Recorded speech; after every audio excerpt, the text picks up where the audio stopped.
2024, the Major John Leroy Haynes Florida Veterans History Program was created to collect and preserve the stories and experiences of Florida's veterans and to recognize the state of Florida's military contribution throughout our nation's history. Through recorded interviews, the Florida Veterans History Program Oral History Collection acts as a living archive of first-hand accounts to capture the details of military service and the voices, memories, and reflections of the Floridians who served. The Major John Leroy Haynes Florida Veterans History Program is operated by the Department of State, Division of Arts and Culture's Florida Folklife Program. Together, we are proud to ensure that Florida's military history is preserved, honored, and shared. My name is Julian Duncan with the Florida Department of State, Division of Arts and Culture, Florida Folklife Program. Today is November 23rd, 2025. It's 9:55 a.m., and I'm interviewing Jim Drake in Daytona, Florida. Also present is Jose Rosa. This interview is being conducted for the Major John Leroy Haynes Florida Veterans History Program and will be submitted to the State Archives of Florida. Good morning, Mr. Drake. Good morning, Julian. How are you today? I'm fine, sir. Glad to hear that. So to begin this interview, will you please tell me a little bit about when and where you were born and what you were like growing up? Yes, sir. Actually, I was born in Spring Lake, New Jersey, in October 13th, 1948. I lived in New Jersey till I was 9 years old, and we, at that time, moved to Florida. I've been in Florida ever since. I have lived in Miami, Vero Beach, and Daytona Beach. That's great. And what were you like growing up, living all over like that? Well, I grew up with the fun times. As a young in New Jersey, I had my best friend. His name is Mike Irving, and when I left at 9 years old, I thought I would never see him again. He still comes down and visits us. Oh, that's great. So after all those years, we're still good friends. That's great. He winters in West Palm Beach, so he's a snowbird, but we still stay in touch with each other. I went to, in 63 and 64, I went to Florida Military School in DeLand, which is no longer in existence. It was at the old Army base, World War II base, at the airport, and they originally they taught touch and go pilots during World War II to land on aircraft carriers. So the school was actually the barracks of the original Navy base. And so I was there. I left there in 1964 and attended Mainland High School here in Daytona Beach. I graduated in 1967, and I knew I was getting drafted because the draft was going on at that time, and so I got a bunch of my high school senior buddies to join under a buddy program for the Naval Reserve here in Daytona. And at that point, we had meetings for the first year and training, and I did my boot camp in Great Lakes, Illinois. After I was called to active duty, I was all five of us went together to a Marine base in California to do weapons training, Camp Pendleton. All five of us didn't know why we were at Camp Pendleton. That's a Marine base. So after that, we went to Coronado for survival school. Go work in June of 1968. We flew over on Flying Tiger Airlines to Da Nang. And all five of us went to different places. I stayed in Da Nang with the Naval Support Activity, part of the Riverine Force. Three of my other buddies went to Chu and one of my other buddies was on an oiler off the coast of Vietnam. My fifth buddy actually joined the Marines. He was my best high school buddy, and he went to Quang Tri, and within 5 months he was taken out by a sniper.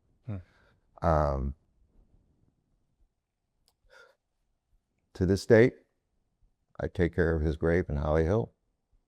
I make sure that American flag and that Marine Corps flag is standing tall.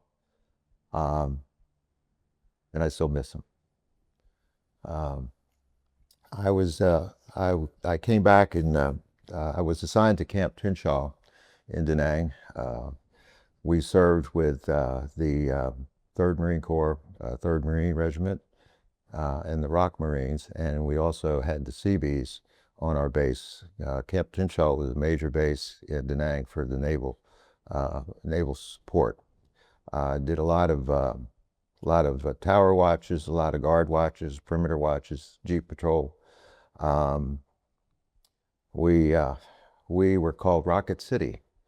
Da Nang was the major air base and also port where all the ships came in for the war supplies. And we were a big target. Our base backed up to the Marble Mountain and Monkey Mountain, and that was a big target for the North Vietnamese NVA and also with the VC.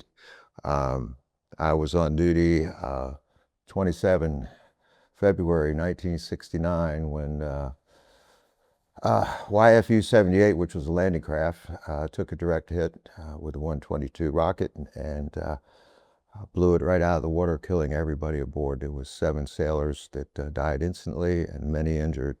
I did not get injured in that, but I was at that site.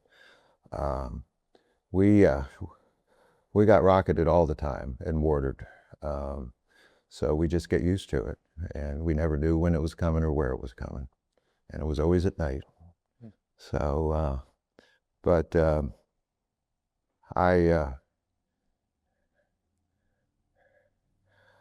I'm glad that I went. I didn't know. I thought I was going to be on a ship in the Mediterranean and in the Navy, but I thought we were over there for a good cause. And actually, I served my 12 months, but Richard Nixon actually got me out a month or 2 early when they were starting to wind down a little bit. And again, I was in the reserve, so I was just on a 2-year active duty.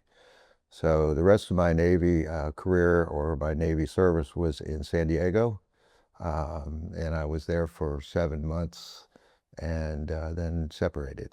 And I was on a destroyer, the Herbert J. Thomas, World War II tin can that never left the dock.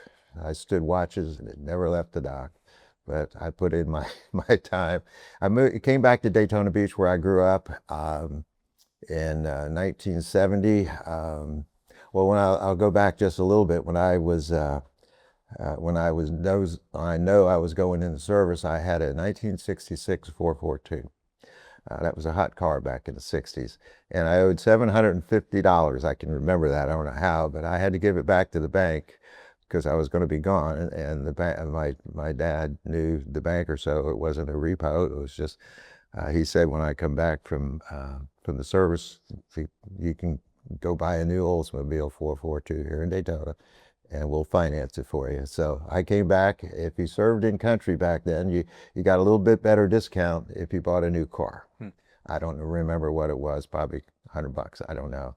So I went to the local dealership here in Daytona, and my dad knew the general manager.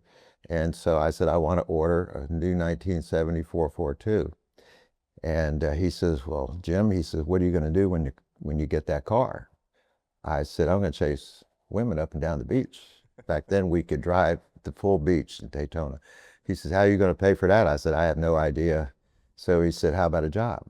And because I was a car nut back then, we all were in the 60s. And so I said, okay. He said, I'll give you a demo. Or when your car comes in, you can buy it, but you don't have to pay for the car, and you can start selling cars. So that's how I started at Sunrise Olds Toyota on Beach Street here in Daytona. I worked there for 9 years, selling Oldsmobiles and Toyotas. So I put in a total of 45 years in the car business right there on Beach Street. And when I retired at 62, my wife said, what are you going to do? And I said, I'm going fishing. I was a big fisherman. I had a boat in Inlet Harbor, and I said, now I can. And so I didn't get another job, but I got a call from a gentleman named J.J. Martin.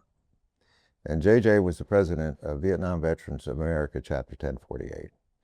And I don't know how he got my number. I didn't have anything to do. And I'll step back. when we got back from Vietnam, got back into what we did before we left. And we didn't speak about the war. I didn't want to know anything about it. I left all that in Vietnam. I got rid of all my stuff, what I brought home, my sea bag, my pea coat, and all my fatigues and all that stuff. And I remember coming back to find my friends, and they said, I said, "Hey, how you doing?" He said, "Where the hell you been?" I said, "I was in Vietnam." "Oh," and that's as far as it went. So for a long time, I didn't. I have two. I'll step back a little bit. I got ahead of myself here, but in 1971, I met my wife, Julie, and we have been married now 54 years, November 13th of this year. Well, happy anniversary. Thank you. Thank you. And I have two wonderful children. I have twin grandsons, Caden and Jace, and my daughter has not twin, but two girls, Shariana, she just turned 20, and Neely Morgan, who just turned 16. So I am blessed with a great family. My brother was married 3 times. I have a twin sister. I forgot to say, I have a twin sister. So I have a brother, Bobby, a twin sister, Joanne, and they've both been married 3 times. I've been married once. They gave Julie and I all my buddies gave me about 6 months, told Julie, "You're not going to last with this." And well, we did. And my twin sister, joined the Army after a couple failed marriages. And I told her she was nuts at her age. She was 37 or 8 or something like that, just where you couldn't enlist anymore. She listed as basically a grunt. She wound up she had 2 tours of duty in South Korea. She did Germany in Ansbach for a tour, and then she was in Desert Storm. She wound up retiring Chief Warrant Officer. She ran trucks, a little bit like Bob Atkins, except they weren't gun trackers, but she ran the convoys. They called her Motor Mama. So she retired. She came back with some disabilities, but we still stay in touch with each other. That's great. And very proud. And my brother still lives in DeLand.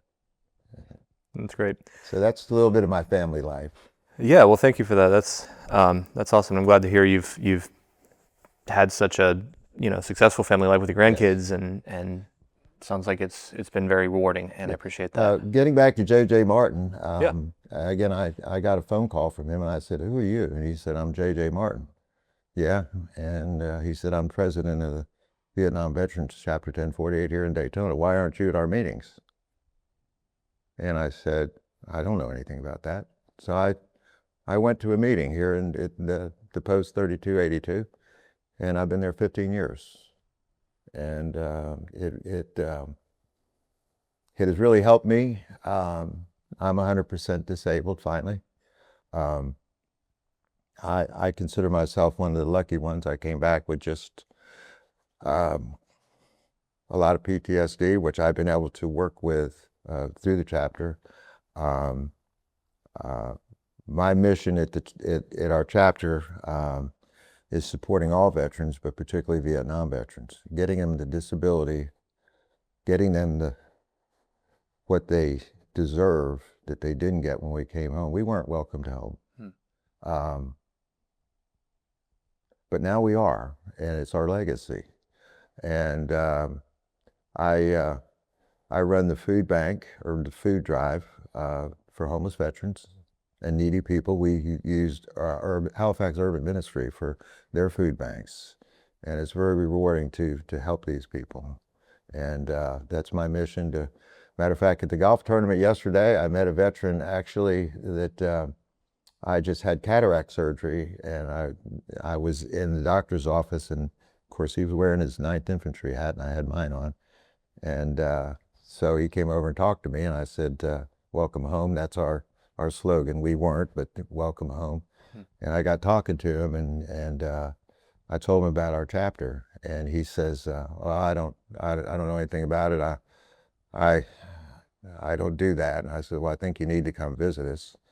So I got his information, and I've been staying in touch with both him and his wife and my wife.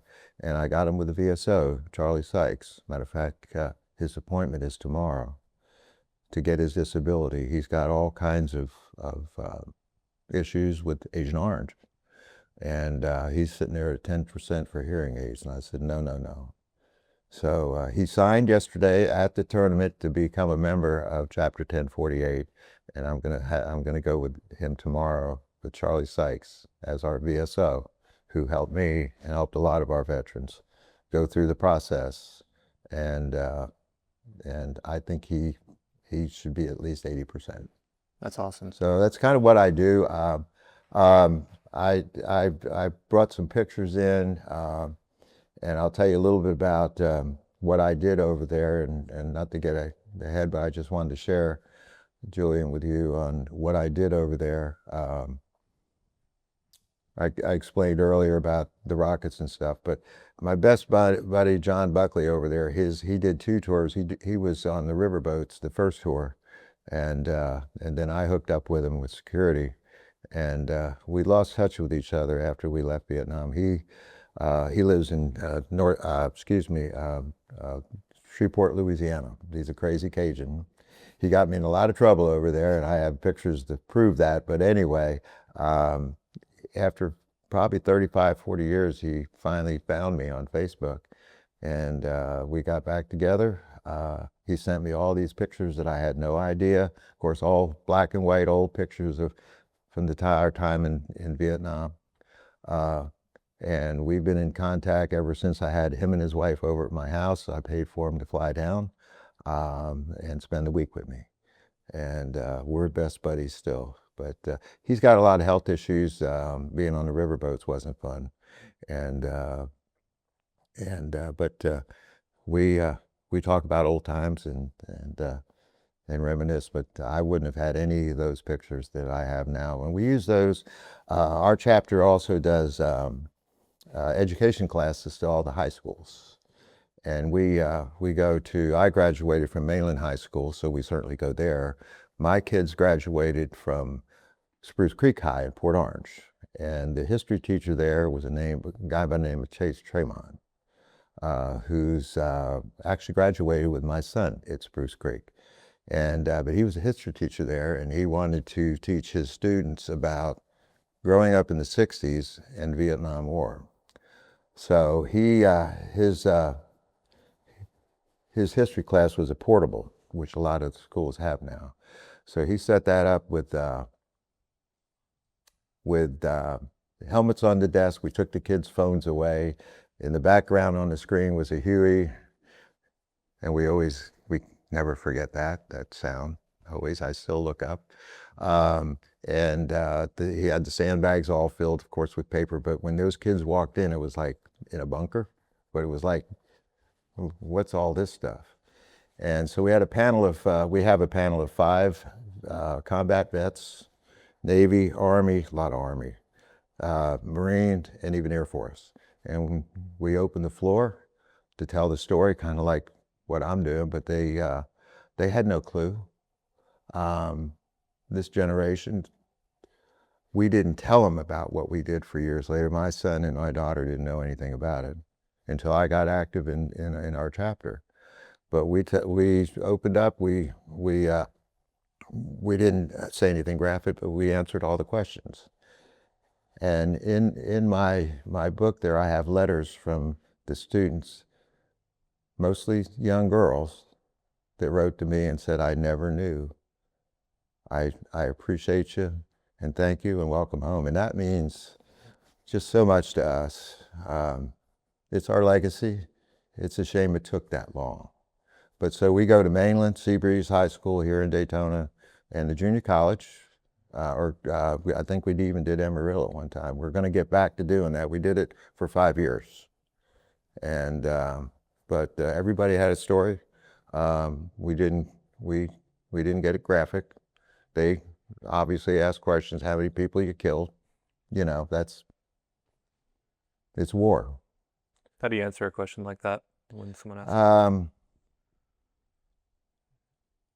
I said, basically it was war. I don't know. Probably, you know, I did a lot of firing. I don't know if it killed anybody, but we had firefights. But I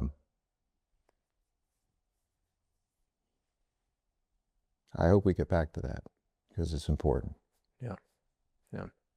Do you feel like you get, I mean, you kind of alluded to it, the reception from young people, you know, not knowing because it hadn't been talked about, but what kind of reception do you feel like you get from them when you tell those stories in schools? Uh, you know, now that we're out there, and again, I think the biggest thing is, you know, our organization is not a drinking club, and I don't mean to downplay the American Legion or VFW, but those guys just, you know, it's ours is we do a lot of education stuff. We do a lot for the community. Not to change the subject, but part of our mission is we adopted a black cemetery up in Ormond Beach, Shady Oaks, and we found, and we've had it, this is another 5-year project, but we found an abandoned black cemetery back in the 1800s and early 1900s. The blacks couldn't be buried in a white cemetery in Florida. So this was basically a pauper's grave. But we went in there and found 147 veterans dating back to World War I. Some with government headstones, some with just a plaque. Some of the graves went back so far that they were buried in just wooden caskets. They put a cement cover, and then they wrote the name in there, like with their finger or something, the name and maybe the date. I mean, they go back way back. Well, we've resurrected, that's probably not the right word, but we have made that a mission statement for our chapter to recognize these veterans. They get a flag on every one of their, we pressure clean it, all the headstones, we do weed whacking, we cut the grass. We had a great team. Matter of fact, a lot of the folks that might have been interviewed with you are part of that detail. We call it cemetery detail. December 14th, I think, we do Wreaths Across America. We are now a authorized Wreath Across America. We'll have a wreath on every one of those veterans' grave. So it really means a lot to us. So that's part of our community service that our chapter does, and I'm proud to be a member of this chapter. And I'm a proud Vietnam veteran, regardless of what anybody says about the war. Fantastic. I have a couple, I mean, you've given a lot of really great detail already, so I just have a couple like spots I want to ask you about. I was really interested when you talked about working with the CBs, the Marines, and then the ROK Marines, the Republic of Korea Marines. And, you know, I don't know, I'm just kind of, I guess, pondering the fact that their interaction with the United States, you know, some years before, but not too many years before, was very similar, you know, to what was going on in Vietnam. And so I wonder specifically, really about all three of those groups, but specifically the ROK Marines, you know, what they were like and what your interaction with them was like. Let me tell you something. They didn't like any of the Vietnamese, whether it was the South or the North, but they liked us, and we respected them. They were hard asses, I'll tell you that. And but they were great to work with. How closely did you work with them? Were they just kind of there, or were you guys like? Well, they were there. We just kind of supported them at the camp, and whatever they needed, we got. And as far as the CBs, they did a lot of work for us down on the piers, and they when those barracks got hit, they had just finished those barracks, and it took a direct rocket, killed I think 3. They were lucky, but we all worked together, and I have to say I had it easy compared to a lot of those Marines, and it's particularly the Army guys, the guys in the field. I can't imagine some of the stuff that they saw. And now that I'm around a lot of these veterans, they're telling their stories, and you know, they're heroes to me. You know, I was there to support. We did what we could. How did you feel when you got orders to go to Vietnam? Because you didn't expect that. Uh, it didn't hit home right away because I thought I was going to be on a ship, and you know, I joined Navy when I was still in high school, so I was thinking, you know, 6 years I'm going to be on an aircraft carrier or something like that, but it was kind of a shock. But the first thing I always remember when we landed in Da Nang, the air base was getting hit, and that was common. And prior to that, I guess I'll go back. I don't know if I need to tell this story, but we were at the air base waiting to go, and all five of us and a couple more were waiting there at the bar, having a couple beers before we left what we called the world back then. We did, and some Marines evidently were coming in, and a couple of them came to the bar. This was at Norton Air Force Base, and we're sitting there in our whites, you know, being smart. So I said, "Oh, here comes a jarhead."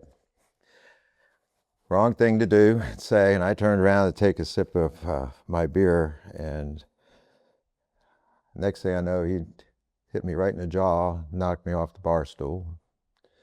I'm on the ground, got kicked in the groin. They took him to the brig. I have no idea who it was, and I went to the infirmary, and they had to sew me up. I had blood all over my whites. And they put my ass on that plane after I got out of the infirmary. So I flew over 17 hours like this in that airplane. And then when we landed 17 hours later, we stopped, I think, in Hawaii for fuel, and then flew right into Da Nang. And the captain comes on and says, "We're going to have a hard landing, and we got to get off this plane and get in the bunker because it's being hit. Welcome to Vietnam." 19 years old, scared shitless. And so they take me off to the, I guess, the medics there, and said, "What happened, sailor?" And I didn't want to tell them that story because that wouldn't go over good. I said, "I'm fine." And so that's how I wound up with in Tien Sha. I think I got lighter duty because of that for a few months. So that's my story. That's awesome. You know, it's that. I'm not proud of that. I should have kept my mouth shut. But my dad was a Marine in World War II, and unfortunately, he not to go into personal family history, but he fought in the Pacific at Iwo Jima, came back, and in 1945, and drank a lot, was mean. Back then they didn't have PTSD or call it that, but he was just very angry, and was abusive, and but anyway, he taught me a lot when he was sober, which was very rare. Had you ever considered, you know, I mean, you joined very young, but was that something you considered, or maybe would have considered if a military career? Is that something you would have considered if the draft weren't kind of an impending, Yeah. you know, thing in your life? Is that No. some? No, I was going to serve my time, and then I was going to get out. I didn't follow my twin sister, which maybe I should have. And I didn't tell you a little bit about my brother. My brother is a year older than I am. He was born in '47. He graduated with honors from military school. He's a very, very disciplined guy. And he joined the Air Force and did his basic training in Lackland Air Force Base. But we had, not to go into details because I don't want to do that, but we had some family issues with my dad, and he got what they call emergency discharge, or hardship discharge, to take care of my mother. And so he never went back in the service, but he should have, because he would have been a career guy. And I think he misses that. So, but that's enough about that stuff. Can you describe a typical day during the time you were in Vietnam? Can you describe a typical day during the time you were in Vietnam? A typical day? I was waking up at 3 in the morning to rocket attacks and mortar attacks. And then the night watches were the worst. It seemed all the actions was at night. Um, my I think my worst duty was tower watches because you're a sitting target sitting in those towers. I have pictures of the tower that I served in. A lot of it was down on I was in the security police at Camp Tien Sha, one of my duties. Jeep patrol at Deepwater Piers where all the supplies came in, and uh, that's where a lot of the mortar types came in on the landing craft that came in at Bridge Ramp. And yeah, it was very little time off. We did have in-country R&R. I'll tell you a little bit about that. A place called China Beach, which was just a little bit north of Da Nang. And I have pictures of us drinking a lot of beer at China Beach. It was one of our first opportunities for relaxation and just letting loose. And then if you had a clean slate, most popular, and I didn't, but most popular R&R spot was Australia. If you were married, you'd go to Hawaii. I wasn't married. So I went to Hong Kong, and that was interesting. I wouldn't want to go there now, what's going on, but that was a very popular R&R spot. It was a week, and then we came back and got right back into the war. We weren't allowed in the villages back in Vietnam, and we certainly didn't sneak over there. Once in a while, some of the guys did, and that wasn't a good thing to do. But I think a lot of the young South Vietnamese folks worked for us in the day. They were BC at night, and we had some of that instance. Yeah. Can you say a little more about that, or do Pardon me? do you have more to say about that? That's really interesting. No, we caught a few of them, and they were taken away. But I think the biggest thing was snipers. You know, that was the scary part about being in a guard tower. You were sitting down, and that's why I hated those night watches in a guard tower. But they were 12 hours, and we did it. So, did you have a specific protocol that when, a sniper was spotted or mortars were incoming, like what do you do? Get your ass in a bunker as quick as you can. But if you're in the towers, you're sitting there. I also carried an M49 and an M16, and a 45 for my personal weapons.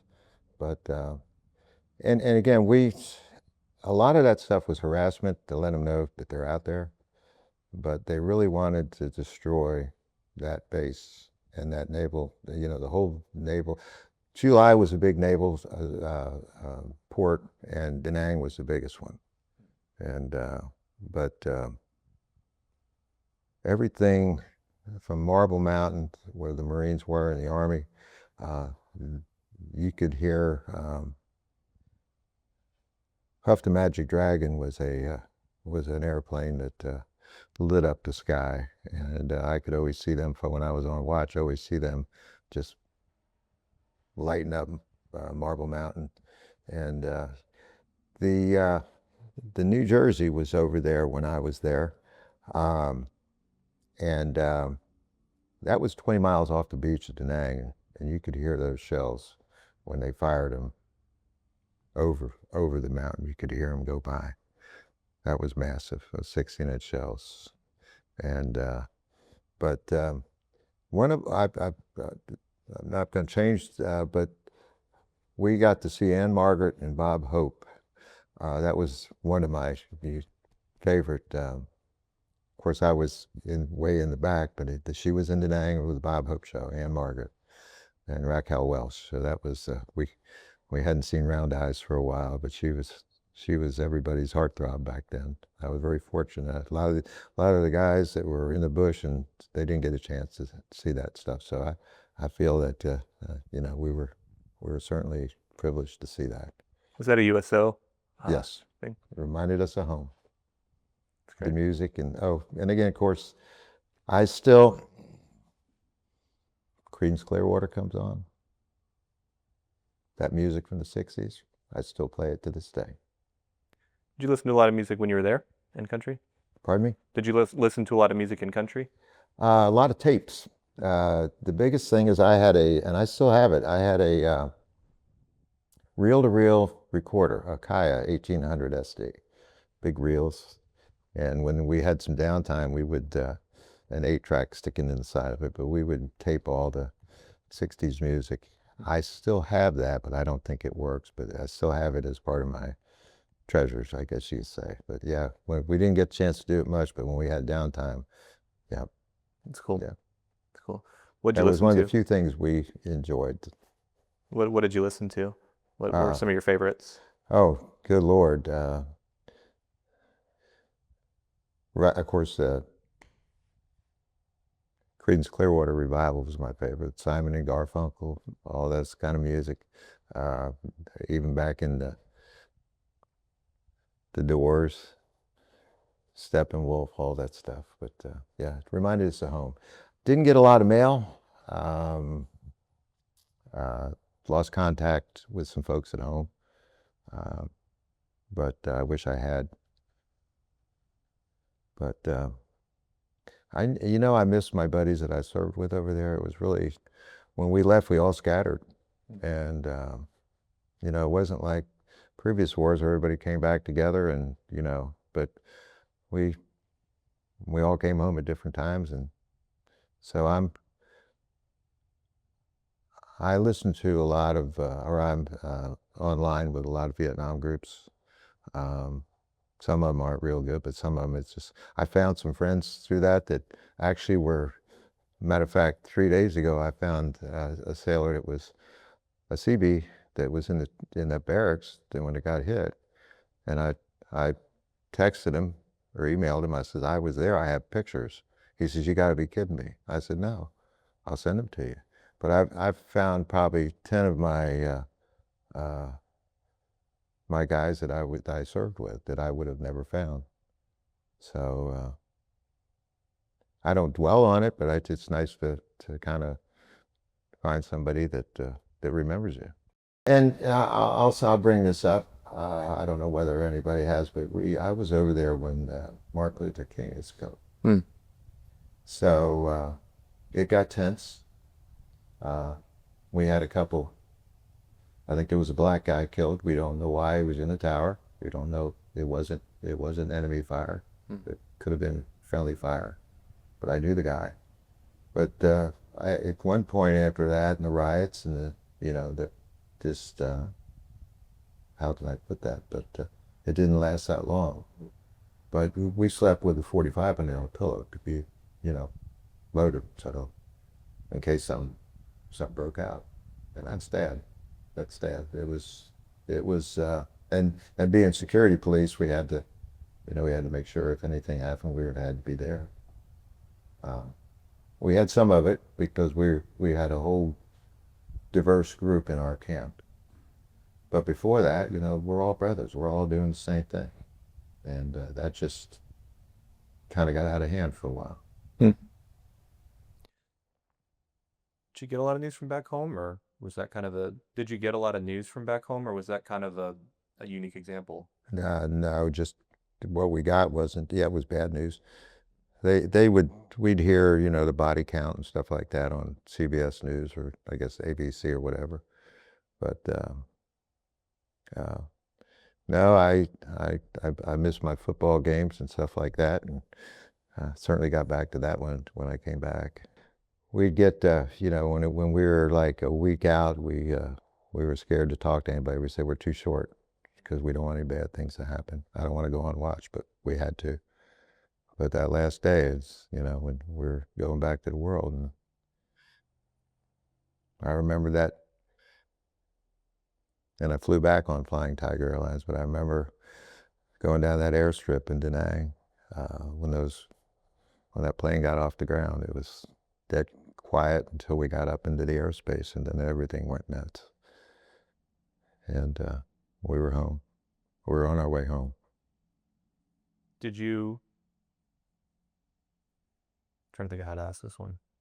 I've heard first 30 and last 30 are the tensest. First 30 days, last 30 days are the tensest. Well, the first 30 days you're an NFG, FNG, fucking new guy. Nobody would talk to you. Nobody, get away from him. The last days, 30 days, we were scared to death that something would happen. So don't talk to me. Don't, just leave me alone and keep praying. When you got on that plane, did you you said you waited till it took off to Oh, yeah. celebrate. Yeah, it was dead quiet, I remember. And we were all just making sure it wasn't going to get, and again, our dang air base was getting hit just every other day. But when it finally got up, I remember when the wheels went up, and it was a full plane. We all started going, we're going home. So it was that great feeling until we landed, and then when we were told we couldn't wear our uniform off the plane, and the protesters were waiting for us, and that, we weren't expecting that, but we knew about it because of the hippies and all the stuff. We heard about that when we were over there. And a lot of the younger guys coming in, the new guys, FNGs, okay, they tell us what was going on back home, particularly in California. None of that really happened in Daytona Beach that I know of. It was when I landed in Daytona Beach, I didn't have anybody waiting for me because my parents were in Europe. So I got a cab and went home. That was it. What were your subsequent experiences adjusting to being home? You said your parents were away, but seeing friends and family again. Waking up at 3 o'clock every night or in the morning. The sounds, for a long time I would, my wife will tell you, I'd get up at 2 in the morning and walk around the house, do outside perimeter search, a loud noise, be straight up in the bed. Still have sleep issues, but I think some of it is, I take trazodone for insomnia. I've been on that for a long time, but I still have sleep issues. Still think about that shit. One of the things that when we were talking about VVA and these people not having the disability they should have, the guy you were talking about the other day that you said has 10% for hearing and automatic. That's pretty much automatic. Well, because when I came home, like a lot of us, we just wanted to be left alone. I was lucky to come home with all my arms and and legs, and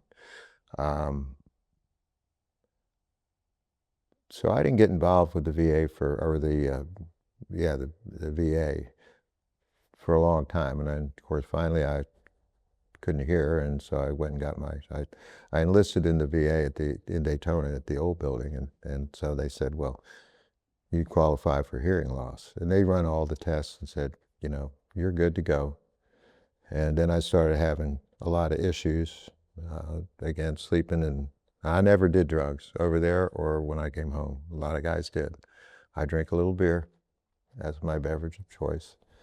But so I got talking to a lot of veterans, and they said, you need to get help. You need to get your DD-214 to a VSO. And I got connected with Charlie Sykes over here at the Veteran Service Officer, which I felt they worked for the veteran instead of working for the VA. He got me a lot of help. I gave him all my medical records. I went from 10% to 40%, and eventually unemployability because I just couldn't cope with a lot of things. And I was the manager at this dealership for many years. So I wound up with 100%.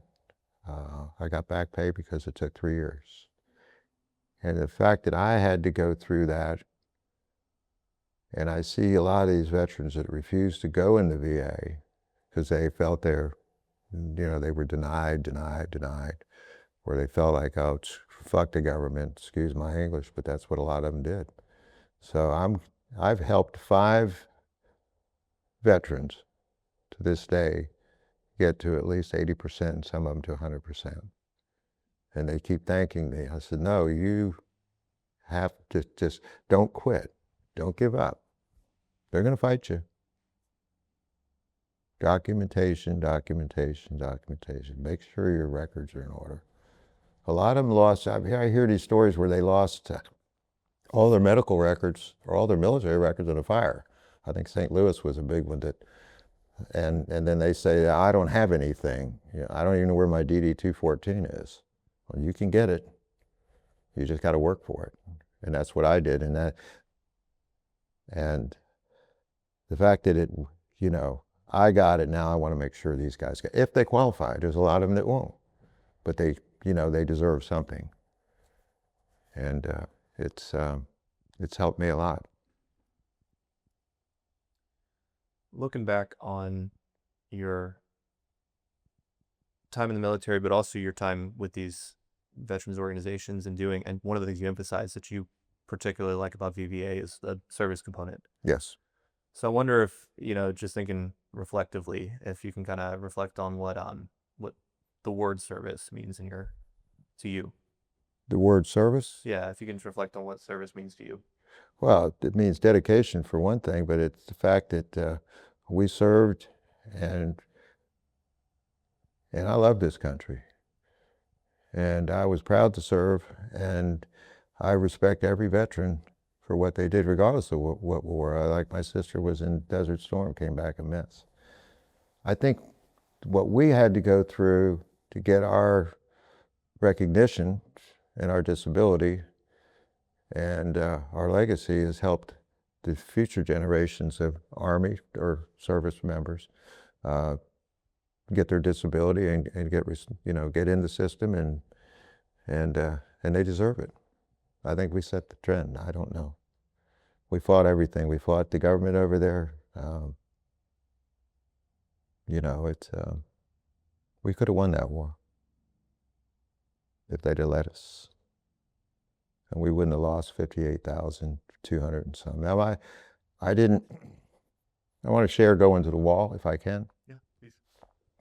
Well, I was telling you about our history class with Chase Fremont particularly, but I had never been to the wall. I couldn't go to the wall. I just wasn't ready. So after 2 years of the history class with Chase, he took his top history students on a school bus to DC, and I was the chaperone, so to speak. And Chase says, are you ready to go? And I says, and the kids supported me, the students. So we got up there. I think there was 49 students on that bus, I'm not sure. I got pictures in my book that show me finding my friends. I got to the three statues, three soldier statue, which is kind of up on a hill. And I couldn't go any further. And I had two young girls take me by the arm and take me down there. And of course, then they had a gentleman or a lady finding the names, and then of course we etched the names. And I got a picture of that young lady that wrote me that letter etched in my buddy.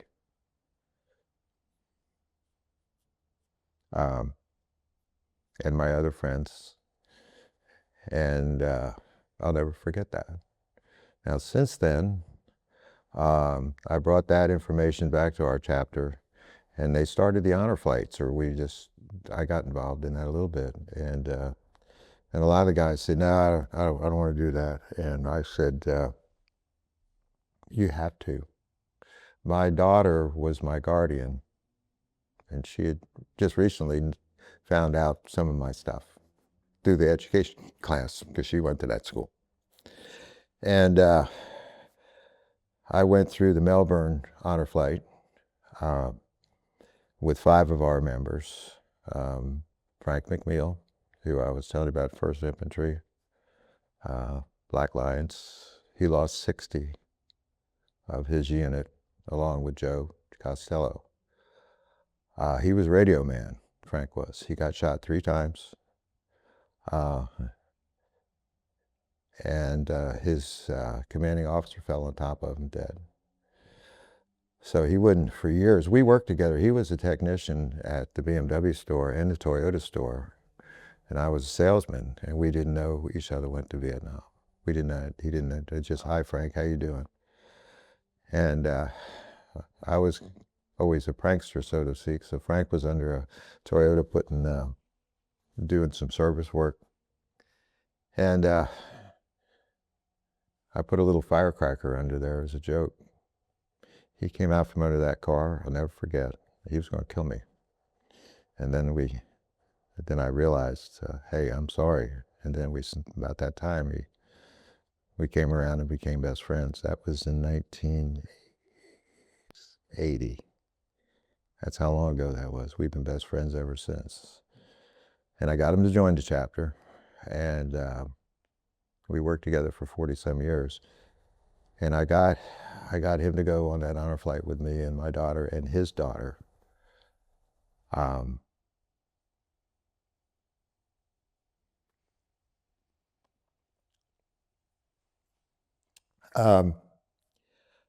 got him down to the wall. Of course, it was raining. And he found all 60 of his guys. They were all to see. It was a one-day battle.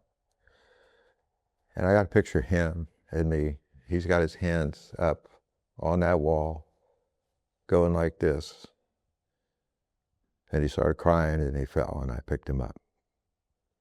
Damn it. I'll never forget that. But you know what? Frank can talk about it now. He finally let it go. And he got to visit his unit and his buddies. And he's a better man of it now. And I think it helped. I think it healed him. You're never going to forget. You could go to that wall 10 times and have the same feeling. So I should have told you that earlier, but he's a great guy. Yeah, that's very powerful. What is, and I think this is especially poignant in light of the education that you all do and how that's been meaningful to you, but the young person's watching what we're recording today. What kind of advice would you offer? I'm sorry, I did. What kind of advice would you offer to a young person who might be watching this? Well, just like I tell these young students, it's our legacy. You have to, and we're never going to forget that, and we don't want them to. We want them to know what we went through. It wasn't a popular war, but everybody over there served with honor, and did their job, and I'm just afraid we're losing too many of them. I know we're all in our 70s now, but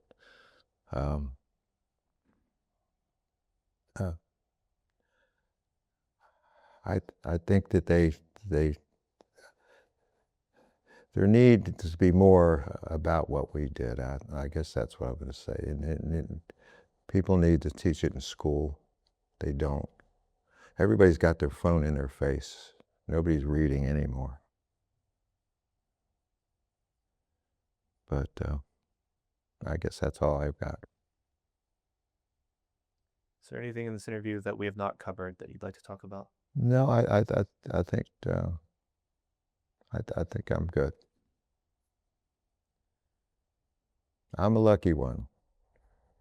I feel, I mean, I got over there, I got back, and I'm helping other veterans, and I've got a lot of heroes out there in our chapter. Really, I mean, I wouldn't have met these guys if it hadn't been for that phone call. I wouldn't have it. I would have never been involved in this. So it's helped me, particularly after I retired. So I had nothing to do but fish and drink beer. You still a car guy? Oh, yeah. Oh, yeah. I'll be out to Turkey Rod run this. I have an old 49 Ford F1 pickup truck that's all original, all restored. And we use that for parades, our veteran parades. It's red, and it's all original. And we take it to Reach Across America and all our events. But we do a lot. I'm proud to be on the honor guard for our chapter. I've been on that now for several years, and it's a great honor. Great. Well, if there's nothing more, I'll go ahead and say thank you for your time. And Yes, sir. Thank you. And I appreciate you. Proud to be here.